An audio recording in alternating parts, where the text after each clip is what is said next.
Alright everyone, today is all about road testing the CFMOTO. So we're going to hit up some of the roads around southeast Queensland. We're going to tackle Tamborine Mountain, up over Beechmont, through Cronulla, and then back again.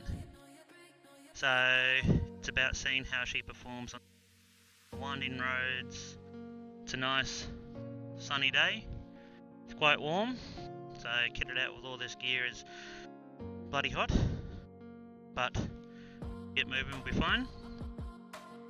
So as I said in the last movie, first impressions are exceeded expectation in every way so far, to handle quite well on the road and was far more nimble than I expected off-road.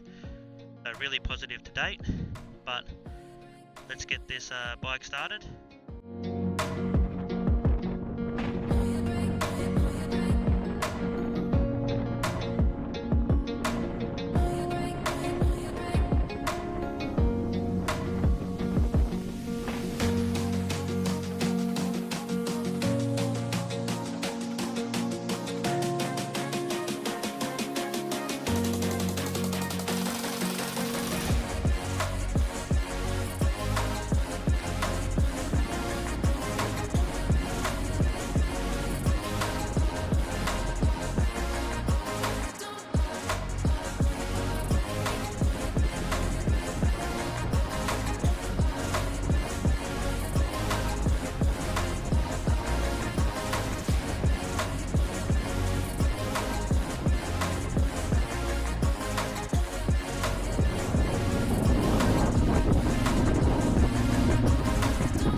Just want to be on the safe side for this ride.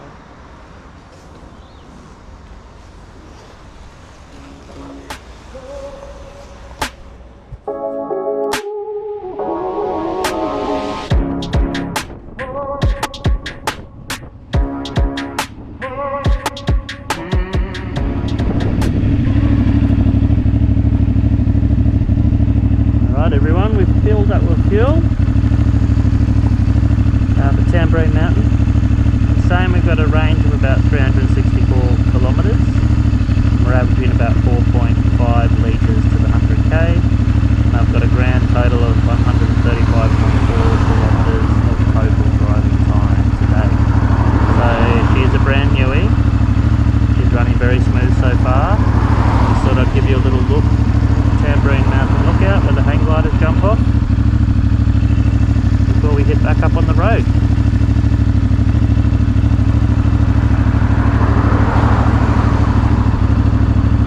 Alright, let's roll out.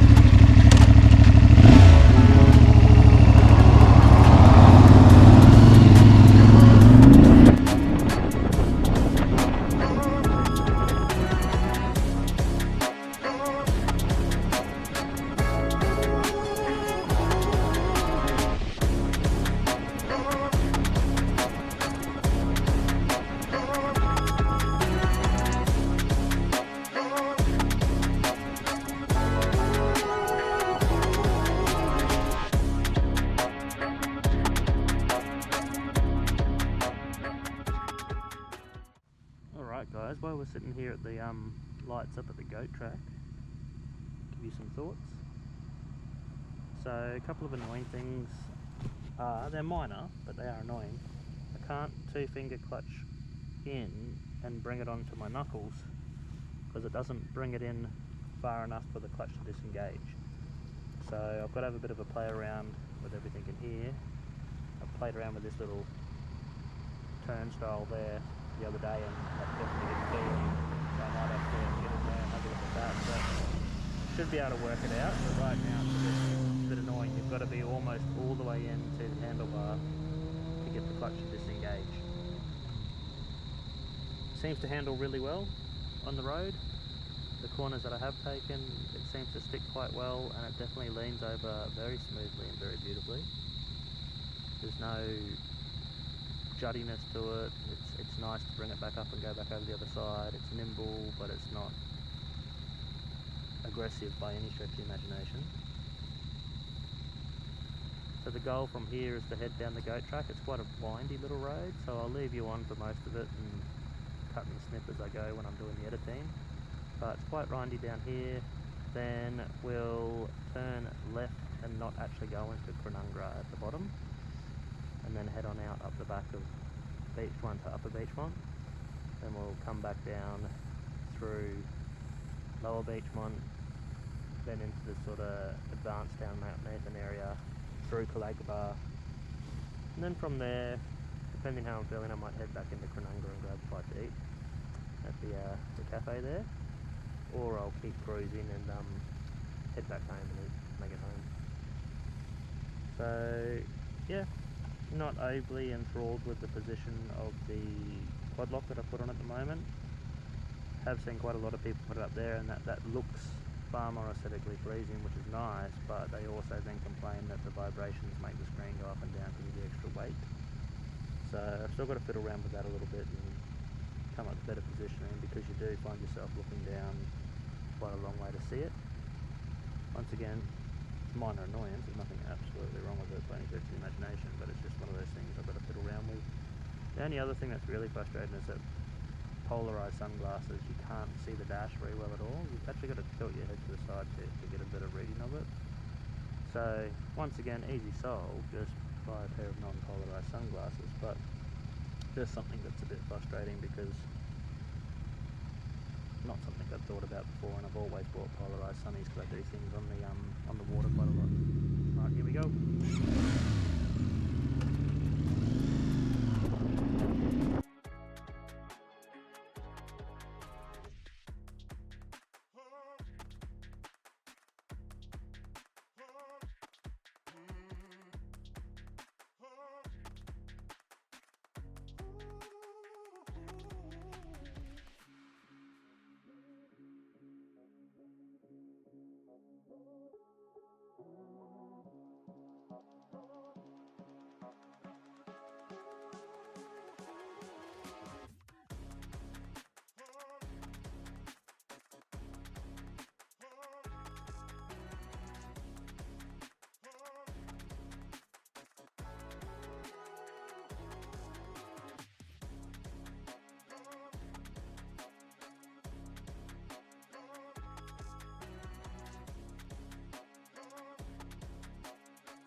Alright peeps, just pulled up at the lookout at Lower Beachmont. Beautiful part of the world. So we've come up the back, up to Upper Beachmont, followed it round down into Lower Beachmont, and now we're going to head down into Advanced Town area. Bike is handling beautifully, sitting in 4th and 5th gear the whole way, going from side to side on the windies, sticks like glue. I do feel that the bike handles way better than I expected on the road. I feel like a bike of this size, I mean it's 191 kilos, it's a big frame, shouldn't be able to roll around as easy as it does. You know, like although it's not the biggest bike in the world at only 450cc, it does have a big frame, and it just sort of goes from side to side very smoothly, very easily, and I'm really impressed. Like, it definitely feels like a little 450 on the windies from a nimble and agile perspective, but definitely doesn't lack any power. Like, there is more than enough power there for me to twist that throttle at any time I want and actually get a bit scared. Loving it. Alright, let's roll out to the next bit.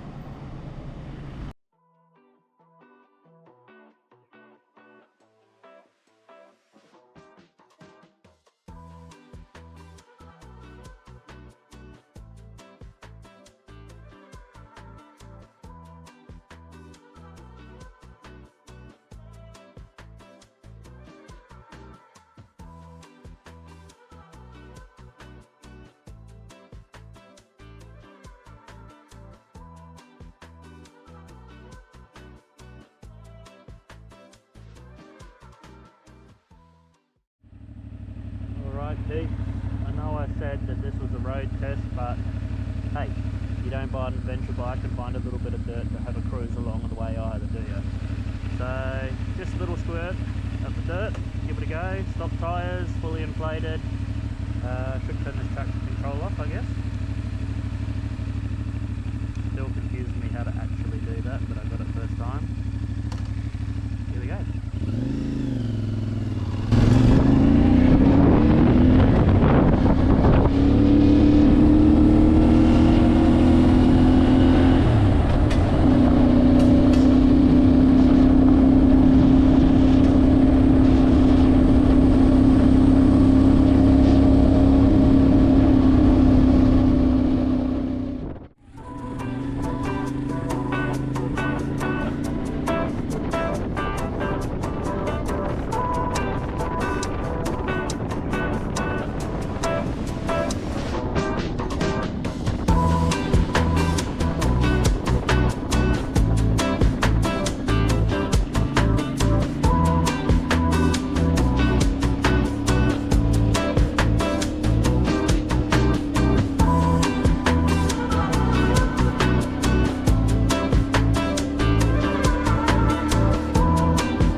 overly keen to go exploring on this bike yet.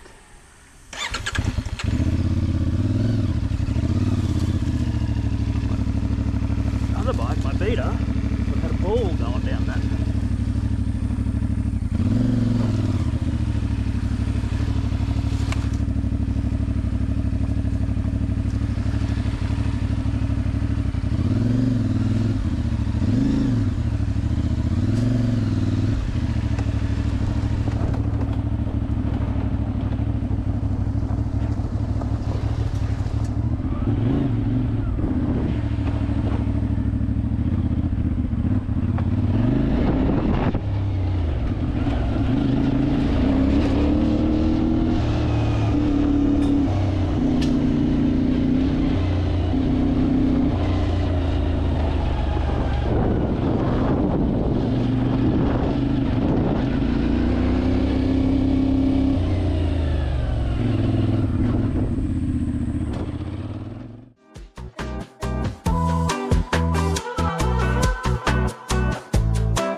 Alright guys, we just got in a little bit of sneaky dirt action.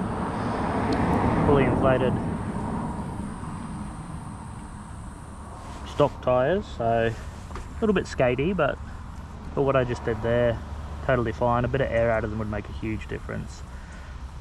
A few little rocks you hit along the way, you can kind of feel that, you know, hard tyre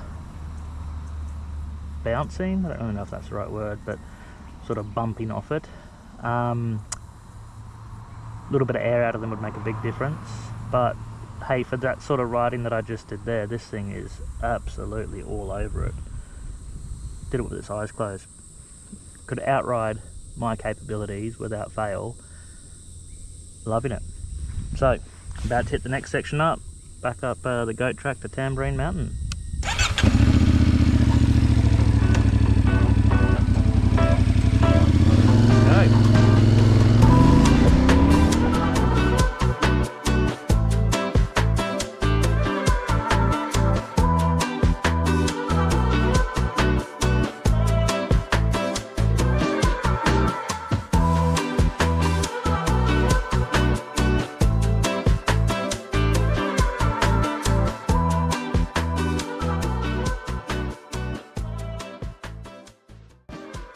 Alright guys, that's a wrap. If you can't tell by now that I'm absolutely loving this bike, then I'd be really surprised. To put it in a nutshell, it's far more nimble than I expected, giving the top-heavy look of the bike. I can throw it from side to side without any worry of tackling the twisty, windy roads on the mountain. It grips like no tomorrow on the road. I actually think these stock tyres are far more impressive than what everybody has given them credit for. From acceleration and a power perspective, it's got more than enough. Look, it's no super sports 1000cc bike obviously, but at any given time, if you're in the right gear, in the right rev range and you want to twist that throttle, you got plenty of juice in the goose to crack on. Things like loft in the front wheel, look, haven't really had too much of a play around with that yet, but a good pump of the legs, tap of the front brake to preload that suspension and a crack of power, I can at least de-weight it quite easily. Once again, it's definitely no enduro bike in that perspective, but I can tackle the odd rut that I've come across without any fear. From a dirt perspective, if you saw my last video and the little bit of a squirt I've had around here and around the paddocks, it does it way better than I expected. It's more nimble than I expected. It seems to steer the way you want it to steer. You know, when I compare it to my old CRF 450L Honda that I had a while ago, I always felt like I couldn't get that bike to turn corners easily when I was off-road on tight sort of single trail tracks. haven't struck that with this yet the body of the bike and the frame of the bike is so much bigger.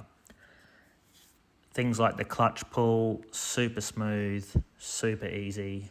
Brakes are great.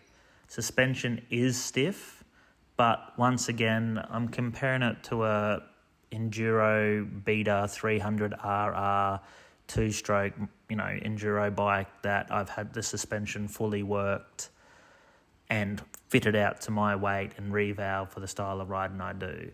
So I don't think that it's fair to compare it to that by any stretch of the imagination, obviously, but it is still stiff. Like, I am feeling those hits in the front. I am going to have to play around with the suspension settings on the 450MT. Hopefully I can find the sweet spot once I play around with that. If not, I will be booking it into the shop to get it tidied up a bit and suiting my riding style. But as it comes out of the box, way better than I could have ever imagined. Like I said last time, guys, at the price point of this bike, you can afford to buy it, ride it, and if you don't love it, you can sell it in a year's time, and you're not going to blow, $5,000 or even $6,000. You're going to blow 2 or 3, absolute max. Looking at what they're reselling for at the moment, 5 months old, 6 months old, they're getting virtually new prices with a few accessories added to them. So if you can afford it and you're thinking about it, just get on with it. It's a cracker bike. It's a brilliant package. It has exceeded my expectation in every single way. The next video, I'm going to do a lot more off-road tracks, predominantly just, once again, dirt roads. Not really going to hit up any bush trails at this stage. I'd like to get a little bit more used to the bike and the top heaviness compared to the Enduro bike. And I'd also like to sort of suss out these stock tyres to see how they go before I tackle anything a bit more aggressively. But I've got a ride planned in the coming days where we're just going to go and do just a heap of dirt roads all out the back of Bow Desert and those sort of areas there. So I'll throw the GoPro on for that, and I'll give you a bit of a test run, a bit of the highs and the lows, the things that I liked and disliked. But from a road perspective, this thing is a weapon. It's so much fun going up and down the mountains. It is just, the power's there, the nimbleness is there. It sticks like glue to a blanket on the road. It's great. So I'm really looking forward to having a go of it on the dirt and telling you guys all about that as well. Thanks, guys. Hope you enjoyed watching. I hope this video was better than the last one from a audio perspective. Still got to do a bit of tweaking on the microphone setup, but I will get there. Love it if you could like and subscribe. It's going to be epic, guys. Talk soon.